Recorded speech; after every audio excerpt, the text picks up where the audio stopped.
you look back at the decision and what could have been done, do you think perhaps more notes could have been printed upfront before the decision, and especially 500 rupee notes, because the 2000 rupee notes that are coming have their own challenges. It's tough to get change for that. I think the period over which the preparation time goes on is extremely important. So you'll have the same volume of 500 rupee notes, but in terms of value, it would be 1/4 the value.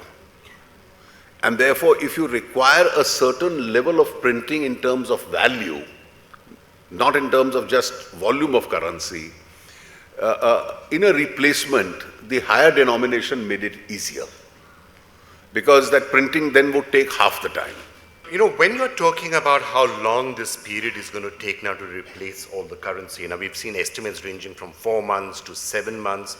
What would be your own guess of how long it will be before full normalcy returns? I'll tell you, the process of remonetization, till the 30th of December, you'll have a very significant part of the currency which would have been released into the market. Now, obviously, one of the advantages of this exercise is going to be that you won't have the same level of paper currency which existed on the 8th of November being released. That's never going to be. One of the advantages of this exercise is that you will reduce the quantum of paper currency and take the country more towards a digital currency or for a further digitization. And that almost already seems to be happening, partly because people are now changing their way of spending, changing the way of doing business. The shortage of the currency itself on some people is forcing this to happen, but that's a development which is for the much better.